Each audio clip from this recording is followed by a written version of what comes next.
Reflections. Your daily dose of strength and motivation. Reflections.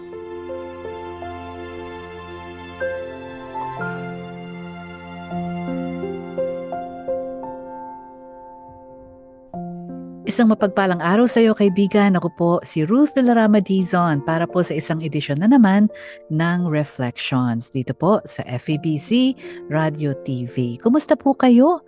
Ako po'y natutuwa dahil kayo ay walang sawa sa panalangin at pagsuporta sa atin.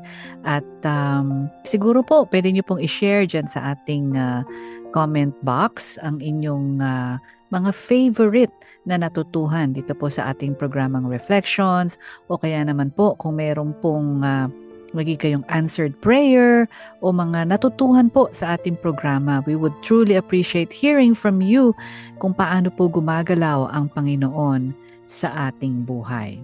Well, hintayin po namin ang inyong responses and hopefully po tayo po ay ito po ay maging encouragement sa ating lahat. Today po, we'll talk about our heart.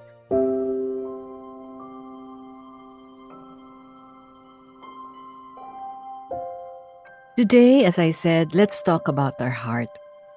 Alam niyo po sa Matthew 6:21, sabi ng Panginoon, "Where our treasure is, there our heart will be also."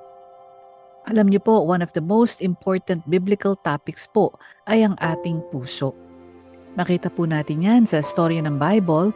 Pinapakita po ng Panginoon that He is interested in our heart. Not so much our time, not so much our money, not so much our service, but in our heart. Bakit po ito importante? Tinuruan po ni Jesus ang kanyang mga disciples that the heart is the center of our lives.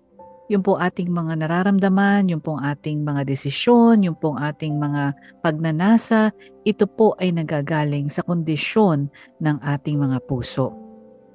Kung tayo po ay masayahin, maaring tayo ay magandang kondisyon ng ating puso. Kung tayo naman ay mainggitin o magagalitin, maaring merong hindi tama sa loob ng ating puso. If God gets access to our heart, then the rest of our lives follow after. Ganyan po kaimportante ang ating puso. Sa Matthew 6:21, sabi nga po ni Jesus, "Where our treasure is, there our heart will be also."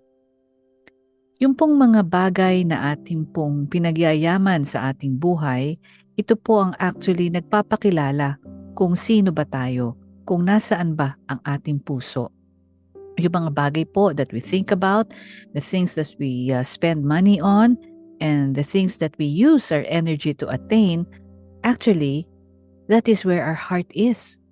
Kaya kung gusto po nating makilala o malaman nasan ba ang ating mga puso, all we have to do is think of the things that we think about, think of the things where we place our resources, think of the ways where we spend our time and energy on, andun po ang ating puso. Nasaan po kaya ang puso natin?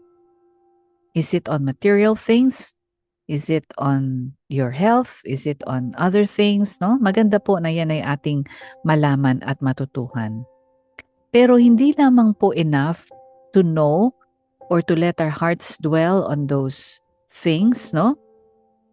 Importante din po na turuan natin ang ating mga puso to think about Jesus, to dwell on Jesus. Actually, the Apostle Paul encourages us to dwell on the things that are of God. Sabi po sa Philippians 4:8, "Finally, brothers and sisters, whatever is true, whatever is noble, whatever is right, whatever is pure, whatever is lovely, whatever is admirable, if anything is excellent or praiseworthy, think about such things." Philippians 4:8 po yan.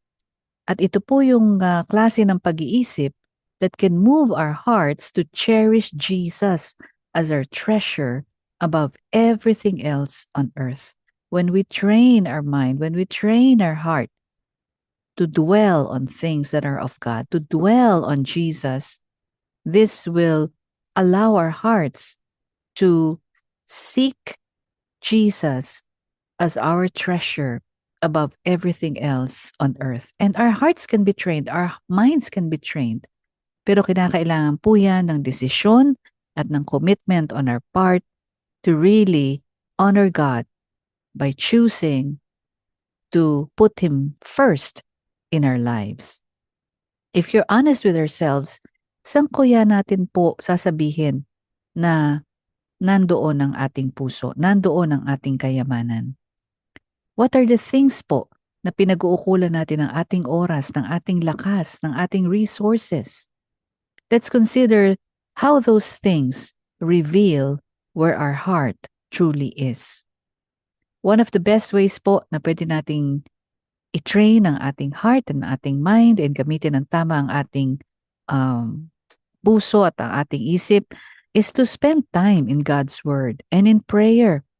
And these are great ways po to reorient our heart and to train it back towards God, to dwell on God and to seek Him first. Because where our treasure is, there our heart will be also. Kapatid, where does your heart lie?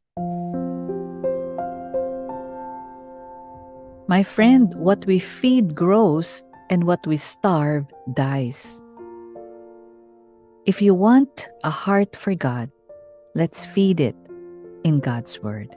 Kaya siguro po, challenge ko po sa inyo sa taong ito is to dedicate time, to commit to dedicate time, to spend time in God's Word, in prayer and reading His Word. Let us pray. Dear God, marami pong salamat because you know us truly, deeply, unconditionally, and yet you love us unconditionally. Open our eyes, O God, to where our heart is, to what's driving us, to what we're actually devoting ourselves to.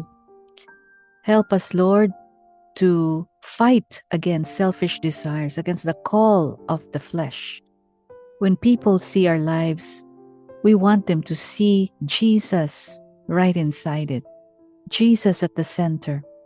So help us, Lord, to refocus our hearts and minds on you, our eternal treasure. In Jesus' name, Amen. Maraming pong salamat sa inyong pagsama sa akin dito sa programang Reflection sa FEBC Radio TV. Nawa po kayo ay nabiyayaan ng ating verse for today and sana po ay patuloy tayong lumakad patungo sa Panginoon sapagkat ang Panginoon po ay never na lumalakad palayo sa atin. Let's commit to spend time with God and in His Word and prayer, and let's train our hearts and our minds to honor God above all else, because where our treasure is, there our heart will be also. Ako po si Ruth Larama Dizon. Hanggang sa muli po, magandang araw sa ating lahat. Reflections. Your daily dose of strength and motivation. Reflections.